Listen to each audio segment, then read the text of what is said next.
and the knitting mojo, thank the gods, is alive and well in my corner of the internet, in my neck of the woods. In Starlight headquarters, the knitting mojo is alive and well, and I have been making so many accessories.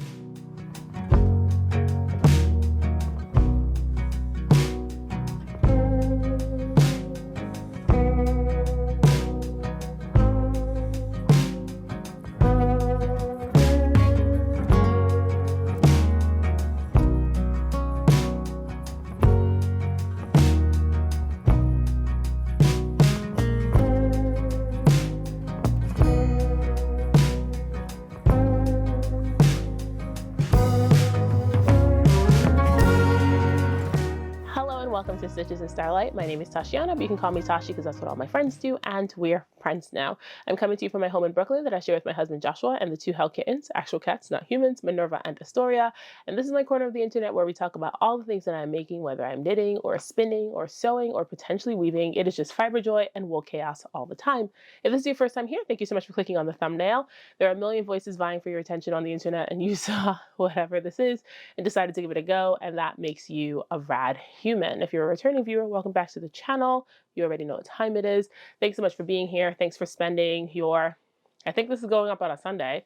So if you're watching this is the day it goes up, thanks for spending your Sunday with me. First off, before we get to the meat and potatoes of this, thank you so much to everyone. That is how words work. Thank you so much to everyone who wished me a happy birthday on my last video.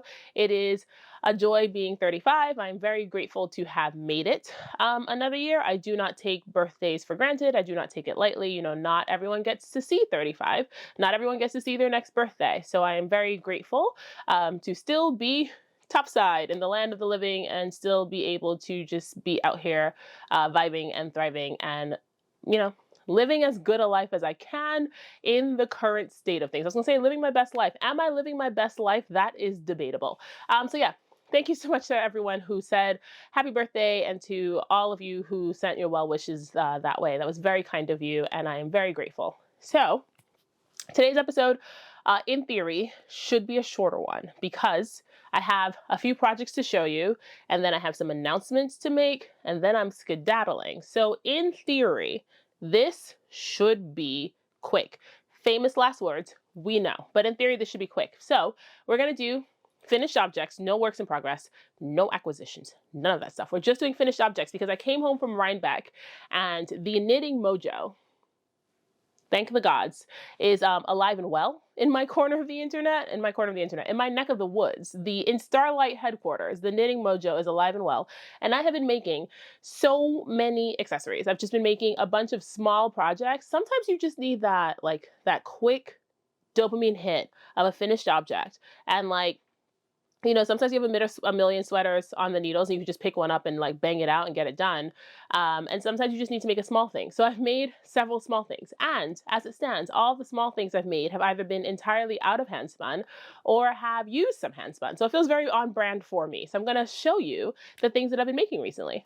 So finished object number one, I made a Manhattan hat. The Manhattan hat is a pattern by Tori who is Tori Knits NYC on Instagram, and Tori is a local. And Tori released this pattern, I think, a year ago. Don't quote me. Time is not real.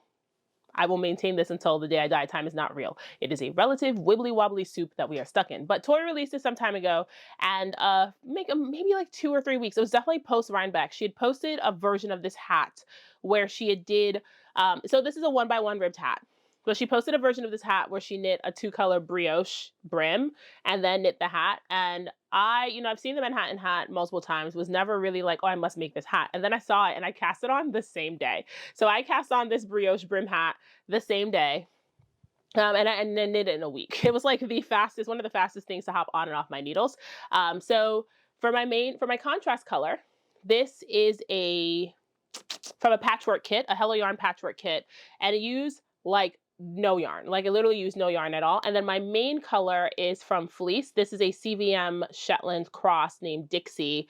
And all this was yarn I had already spun up. This is the joys of having a handspun library, is sometimes you can just bust out a project because you have handspun lying around. And a hat like this, I think I used 230 yards total. I did start with a long tail cast on. The pattern has you do a tubular cast on, but I was looking at Tori's, and so Tori posted a Ravelry project page, which I will link below, when she talked about how she modified it. And when I looked at her hat, she did a long tail cast on, which does make sense because brioche is very stretchy. So she did a long tail cast on. So I did a long tail cast on in the largest size, so the number of stitches for the longest sides. Did 2-color brioche, and then knit the hat with the directions for a folded brim. So there are directions in the pattern for how long to knit for a single fold and how long to knit for a double fold. And then what I did, Andrea of the Knitting PT and I were supposed to be making these hats together.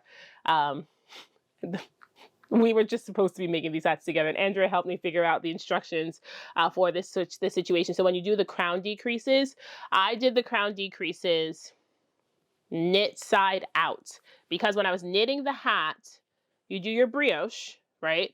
And then you knit your hat, and then you have your decreases. And so I did my decreases knit side out, so that when I was wearing it, all this is explained in the pattern, so that when I was wearing it, I flipped it to the wrong side, and I'm technically wearing the hat on the wrong side, but then when you fold up your brim, the brioche is on the right side. Again, much better explained in the pattern, and I will link my Ravelry project page with like words that are trying to explain this thing that I'm badly explaining with words.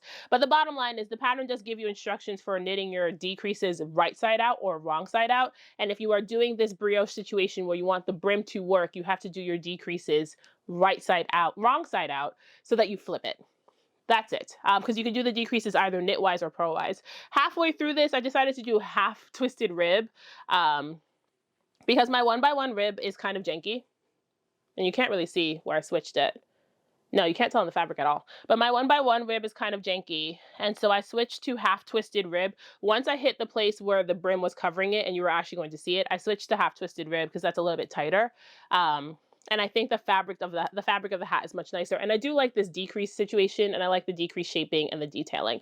I would 100% make this hat again. Probably another brioche version because I really do enjoy this, but also a non-brioche, just a 1x1 ribbed hat. I would totally make this hat again, and I do enjoy the shape of it. I do enjoy the length of it. It is a very long hat, and I enjoy the sort of like flat top because a lot of hats end in a point, and I do enjoy the way you work this so that you get a flat top. So yeah, finished object number 1 is a handspun Manhattan hat. Finished object number 2 is, if you watch my Rhinebeck vlog, you would have heard me talking about casting this on. I finished my Traveler cowl. This is my second project in the Traveler series. I love this stitch pattern. This is a Traveler cowl, if you're not familiar, by Andrea Mowry. I love this stitch pattern. I loved knitting the Traveler shawl, and now I have a Traveler cowl, and I will be making the Traveler hood. I do enjoy knitting this stitch pattern. I don't know that like the Traveler, the actual sweater or hoodie, is in my future, but I do love having accessories. So I talked about this in my Rhinebeck video. I cast it on using actually yarn from the same patchwork kit that this came from. I made a bunch of mini skeins. Like I divided my patchwork kit into color families that felt like they made sense. And then I made a bunch of mini skeins from my patchwork kit. So I used some in this of one skein. I have tons of leftovers, obviously. And I used 2 mini skeins in this, and I ended up having to fade the yarns in between to make sense. But I cast this on Rhinebeck, and I think it took me, after I came home, maybe another week of like just TV knitting. It's so pretty. Oh my God, I love these colors so much. So right here, right here is where I faded. So this was all one skein over here. And here is where I faded it. And what I did was I would knit 2 rows of one yarn, knit 2 rows of the other, knit 2 rows of one yarn. And I think I did that for 12 rows to give as gradual a transition. Now, obviously these colors made sense. There was some blue and some yellow in both skeins. The yellow here is a little bit lighter than the yellow that was here, but I was confident that I could make these 2 colorways make sense. So I striped them for about 12 rows. Until I ran out of the first colorway, and then I kept knitting with the second. Now, it is unfortunate that my favorite colors are here. And actually, this is my favorite section back here, and it's in the back. So that's a little bit unfortunate. And then when I mattress stitched it, I did it so that the I-cord kind of puffed up a little bit. I don't think that you're supposed to do that in the pattern. Here, it's kind of focusing on my eyes. There it is. I don't know that you're supposed to do that in the pattern, but I thought that was a fun detail, so I did that. But you'll see that the yellows on this side are a little bit brighter and punchier than the yellows in the first skein, that is a fun thing about the patchwork. If you're not familiar with the patchwork kits are kits, 1 pound bags of fiber that Adrian from Hello Yarn offers. And essentially what they are just odds and ends from dyes. So from like club colorways, when she just like limited edition runs, um, all the bits and pieces that don't make it into the 4 ounce bags, eventually she just bags them up and puts them in 1 pound bags, and they're called patchwork kits. So you have no idea what fiber types in them. You could assume that it is the normal like fiber that is available for purchase, so like the big 6 or whatever, but you have no idea what you're getting until you get it. I trust Adrian's color sense. Again, if you watch my fiber stash tour, especially part 2 of the fiber stash tour, you will know how much I love Hello Yarn. But I trust Adrian's color sense implicitly, and so I was very confident that if I got a patchwork kit, I would love it. One of these days, I'm going to spin the whole patchwork kit together, but I did enjoy breaking it down into mini skeins. So here is my traveler cowl. I knitted mine on 6s, and I'm not sure if that is the recommended needle size, to be quite honest, but I knit mine on 6s. It is a little bit open.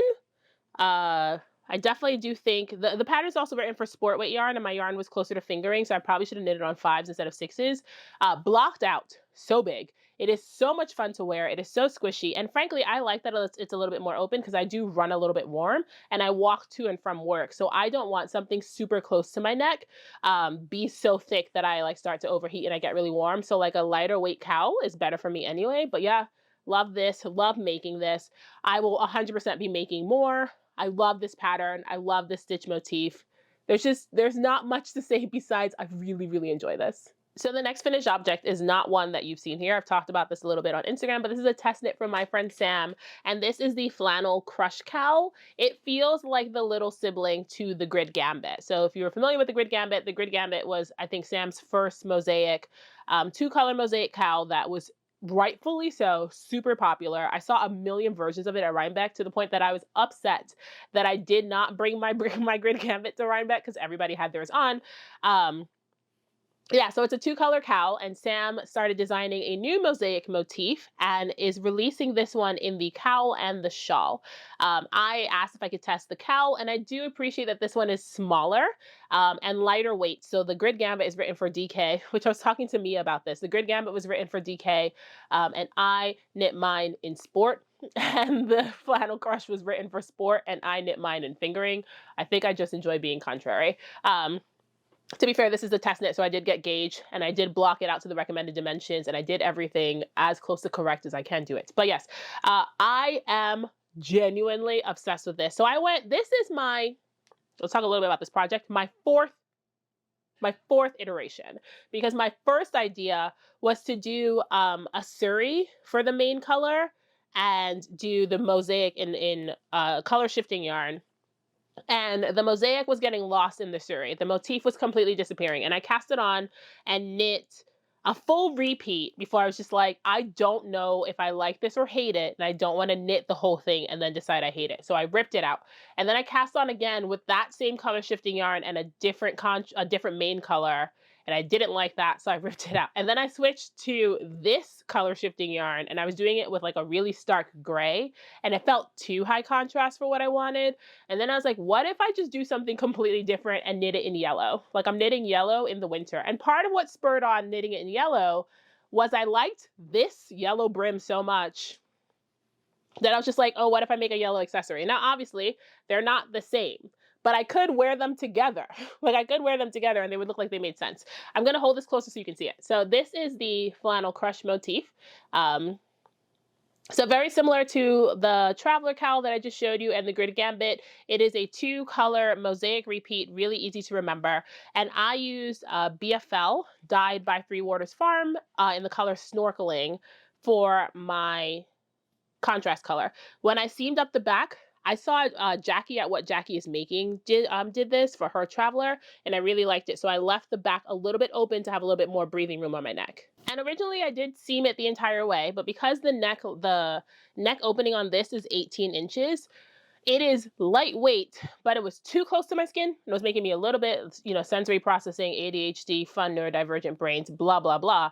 All that things being considered, having it seamed the whole way was a little bit too close to my neck. So I ended up ripping out my mattress seaming and seaming it like maybe 2/3 of the way to give myself a little bit more room so that it sits on my shoulders a little bit better. I loved everything about this. I loved everything about making this. The pattern, while as I'm filming this, I don't know what the release date for the pattern is. If I find out after, before this video goes up, I'll put it on the screen somewhere. But yeah, but while I'm filming it, I don't know the release date for this pattern, but it will be out very soon. And again, it's coming in a shawl and a cowl. So if you don't want like a tiny little neck thing, then you can knit the full-size shawl version. I do enjoy putting this next to my Traveler because I think the Traveler is closer in size to what the Grid Gambit is. So for perspective, that's the difference in size. So the Traveler neck hole, I know is the same as the Grid Gamut neck hole, and it's like 24 inches. So you get a little bit more width across the neck, and then they're both knit a little bit longer. And then the Traveler obviously blocks out because of the stitch pattern.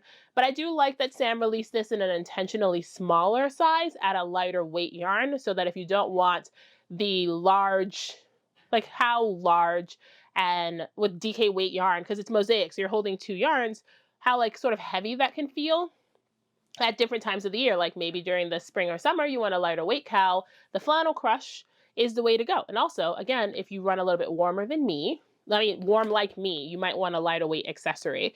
And then also, I guess the thing you could consider is adding an extra repeat of the motif to make the cowl a little bit longer and a little bit wider. But I knit this right according to pattern because Sam writes brilliant patterns. This is, I think, my like 9th or 10th project from Samantha since I've started knitting. She's a designer I come back to over and over. She literally is my friend Sam. That is her name. It's not her name. It is very fun running into people at Rhinebeck and going, "Oh, you're Sam. You're my friend Sam." And I was like, "Oh my God, I need to stop doing that." But yeah, I love everything that Sam designs, and Sam writes brilliant accessories. Patterns are really easy, really accessible. And if you've never knit mosaic before and you're looking for your first mosaic project, these little cowls are a really good one. Now, obviously, mine is a bit lower contrast, so it's kind of hard to see the motifs. But once the pattern goes live, I've seen a lot of the tester option, the tester. Wow, language is rough today. I've seen a lot of the tester versions, and it's really easy to see the motif on that. But yeah, it's designed to look like a flannel, so there's like grids and horizontal lines of garter. Really fun to knit, really meditative. Loved working on this. And my last finished object hopped on and off my needles in 15 days, which is crazy when I show it to you. But I made a jaunty, which is very hard to show you in frame. I saw a bunch of these at Rhinebeck. I did grab yarn to make one, and then I saw Jessamy, my friend Jessamy, was casting one on, and I was like, okay, I guess I will make one. And I knew I had yarn lying around. Like I knew I had enough yarn lying around. I had 8 ounces, an 8-ounce combo spin of some yarn from Wee Chickadee in Polworth. And I picked up some size 8 needles. I knew that I wanted it kind of the fabric to be pretty open and airy, so it is a bit of a large gauge for the yarn that I had. The yarn was light worsted, and probably would have done fine on 7s or 8s, but I wanted, again, because I run hot, I wanted an airier sort of like open fabric, and then I cast on. Now the pattern does tell you to weigh your yarn before you start. Did I do that? No. I was pretty sure that I had 8 ounces, and I was like, I'm just gonna knit 4 ounces and then reevaluate. The pattern also says for you to knit 45% of your yarn before you start decreasing, and I was just like, meh. So I had 2 cakes, so I knit the whole first cake, and then I started decreasing, and I figured that that would be fine. And obviously, the reason I'm telling you this story is because it was not fun. So I started decreasing, and well, 2 things. I probably did not have the full 8 ounces because I probably lost some to sampling or just lost some to lose some because sometimes spinning mayhaps occur. So I ran out of yarn, obviously, and I realized that I was running out of yarn when I was about here because I kept folding it in half and just realizing that I had so much more knit on one side than I was going to have on the other. So I grabbed a scrap of some Targhee that I had left over from my Traveler shawl, and I started striping it. So I striped it right about here. And then I had to knit the rest of my shawl in this. Now, obviously, it is a little bit cooler toned than all of the other colors in my jaunty. My friends called it a spicy corner, so that is what I will be referring to it as forever, is my spicy corner. Because it's very fun that it goes like, very fun orange fall tonals, and then you get here. and it is indeed a spicy corner. So that is what I'll be calling it, but it is so nice to wear. It is this thing was 70 inches before blocking. It blocked out to 90 because half fisherman's rib hits the water and it just shows off. So it blocked out to 90 and it gained 2 inches. It went from 18 inches at the widest part here at the triangle to 20 inches at the triangle. So it went from 70 by 18 to 90 by 22, which means I can wrap myself up in it. I will have been putting pictures of me wearing my stuff. So picture here somewhere. It means I can wrap myself in it. And also because it is so long, I don't have to put it against my neck. So I can wrap myself in it, but still give myself a lot of room around the neck. And it fits under my coat really nicely. And also it is a delightful pop of color. And then again, look at how good it looks with my hat. Like it just, my plan was to just make a bunch of accessories that look like they belong together. So like the yellows in this work really well in this. So here we go. It looks really good with my hats. I will be making a million more jaunties. I do love that the pattern is just like, here's some basic instructions, go wild, do what you want. Now, do follow the instructions and weigh your yarn. Just follow the instructions and weigh your yarn. And if you don't, just be prepared to have spicy corners. And honestly, I'm not mad about a spicy corner. The other thing is, I don't know what I started doing once I started decreasing. So when you fold it in half, this side is a little bit longer than this side. I don't know what happened here. This whole corner is my spicy corner. What I love about this is none of that matters because it is just a really soft, really warm neck thing that I can wrap myself up into when I want some color on the long, dreary, dark days. This purple stripe is my favorite. Yeah, just a fun, warm, autumnal neck thing that I can wrap myself in to get me through the long, dark, cold days. And also all my jackets are black, so now I have more color. Which brings me to announcements. I have 2 things that I want to share with you today. Thing 1, since we're talking about neck things, and since I've been making so many neck things, I've been talking to some of my friends in the Discord server, which, oh my God, I always forget to do this. All the places that you can find me will be linked in the description box, my Instagram, my Ravelry, and my Discord server. Everything is down there, and if you decide you want to support the podcast, my Ko-Fi is down there, and all of my affiliate links are down there, and I am only an affiliate with yarn shops that I really do love and who I support with my own dollars. So there you go. I always forget to do that. There it is.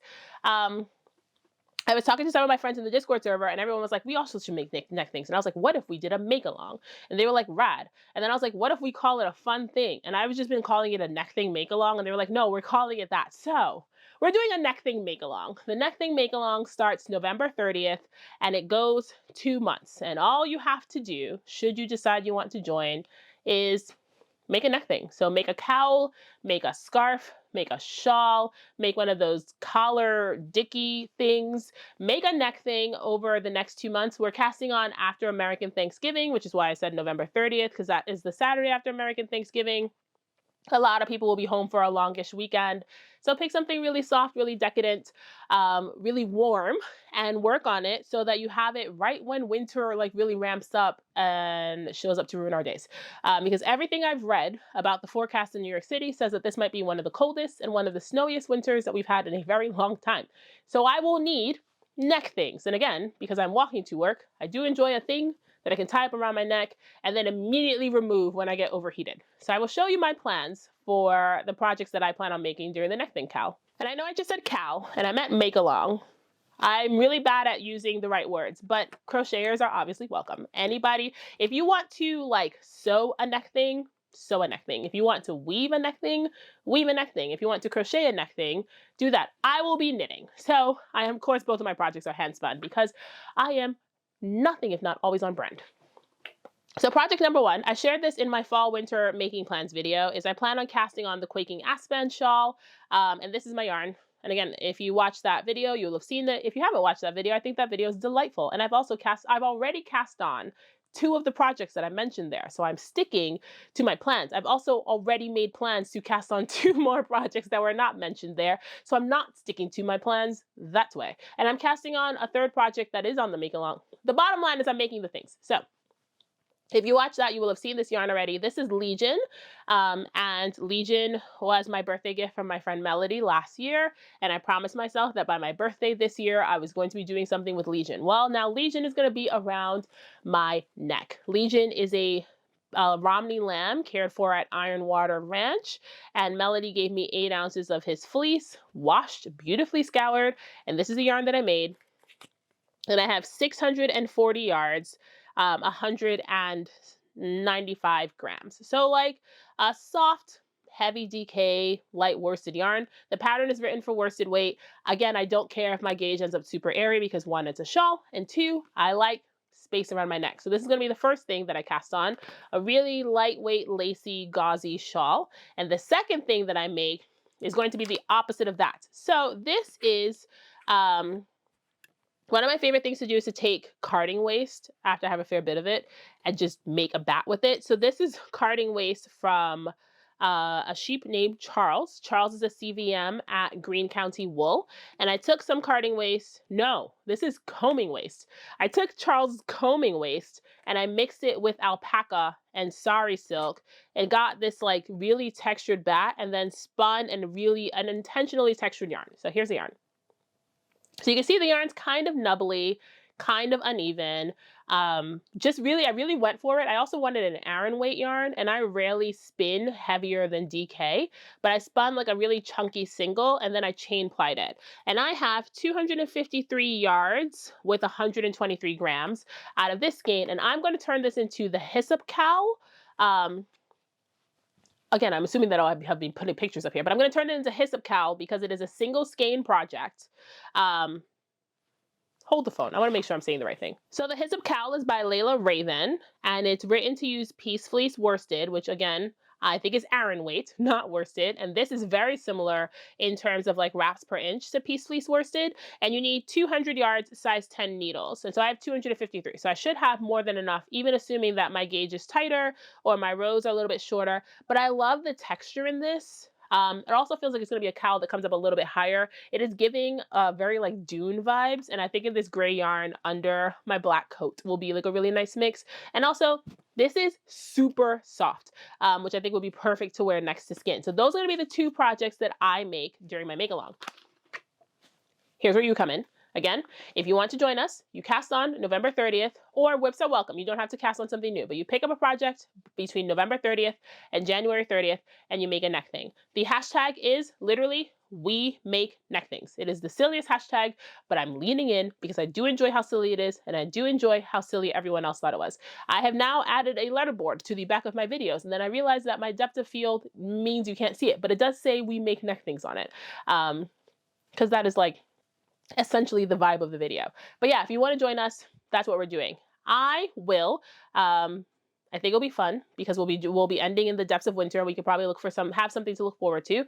I will be giving away a prize. So at the end of it, and I will tell you guys how to enter your projects for prizes because I haven't decided yet. The winner, which we will pick randomly, will get a Ravelry pattern of their choice and a $25 gift card to the Woolly Thistle that I will be buying for you. And I figured the Woolly Thistle will be a really good shop because they have a ton of yarns and they have a lot of the yarns that I enjoy working with. And so you can pick a pattern and then put that gift card towards the pattern that you pick to find yarn for it. So at the end, in February, when the knit along ends, we will pick a winner and that person will get some new yarn and a fancy new pattern. So that will be a thing.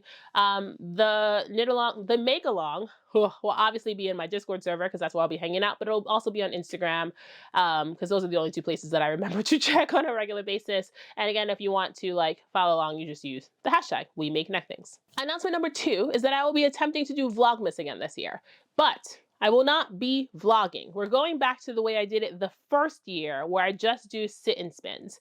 I enjoyed vlogging in 2023 and then Vlogmas ended and I did not want to look in a camera ever again. I don't know that I am meant to look at myself in a camera for that many days and then be perceived by the world that way for that many days. So I will not be vlogging daily like I did last time. Well, I didn't even do 2024. I think 2023 burned me out so hard that I skipped 2024. I'm going to go back to my original format, which is we sit and we spin and we talk shop and we probably talk a lot of nonsense.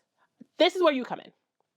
I am going to put, guys, please, please, I need you to just listen, please. I'm going to put a link to a Google form in the description box. If you have a topic for a thing that you want me to talk about during our sit and spins, please put it there. Please don't put it in the comments. It is going to be too hard for me to reference comments. If people have like really good ideas, it's going to be too hard for me to reference comments and reference the Google Forms. And I don't have a single idea what I'm going to talk about during December. So if you have a thing, if you have a question, if you have an idea for what would be a cool sit and chat, let me know. But please put it on the Google form, which will be linked in the description box, because that collates all this information in one place for me, and that will make my life so much easier. What I will be spinning. I didn't get an advent this year. Which I think is crazy. I did get the Woodland Pixies 12 days spin, but she always does it from Christmas to Three Kings Day, and so that's when I will be doing it, because I don't want to spoil it for people who will also be spinning it from Christmas to Three Kings Day. So I will not be spinning that during December. I will be spinning that during that endless week when time is not real and you're just like, is it Monday? Is it Tuesday? Is it never? So I will be spinning that then. But what I remembered is I bought Melissa's first advent when she did it in 2023. I bought the first Delightful Advent, and then I feel like I've committed the cardinal sin of not spinning it. Like, it's still here. In fact, I've only opened the first 6 days of this, and then I put it back in the bag. So I'll be spinning this during the month of December, while I will, be silently turning green with envy. I generally just did not set an alarm for when she released her advents, and then I didn't like pay enough attention to know that there was a waiting list. Listen, I'm so happy for all of you who got them. I cannot wait to see what Melissa did, because Melissa's brilliant. And I'll be spinning this. And I was talking to Samantha about it, and she was like, "Oh, it's like past Tazhi gave you a present." And I was like, "Yeah." Or past Tazhi did not do the advent thing and put it aside for later and kept saying they would spin it later. Well, later is now. So I'll be spinning this, and because it's all like mini, if you're not familiar with the way Melissa does advent, they're like little batlings. Because it's carded prep, I'll be spinning it on my flat iron, which will be very fun to spin woolen yarns where people can see me. Because most of the time when I do sit and spins, I spin short forward, because I can spin short forward. Like, that's just a thing that I can do. This will be really interesting to spin woolen yarns on a camera. So you guys can watch me spin my fun mix of unsupported and supported long draw. And I'll be spinning it on my flat iron. This will be the first time you see my flat iron since I've gotten it. Yeah, so we're gonna do it the same way I did it in 2022. So that's the wrong word. We're gonna do it the same way I did it in 2022. So ideally, there will be a video every other day, and it will just be me sitting and spinning and talking about a thing, with some music in the background. And the idea was, I got this, a lot of people mentioned this in my stash video about body doubling. So like ideally it would just be a video to body double to. They might be like 15 to 20 minutes, not terribly long, because I will be doing them before work, which is what I did the last time. And it should hopefully just be a thing that you can make along to while you listen to me natter on about whatever people suggest we talk about. I might do a Q&A in the middle.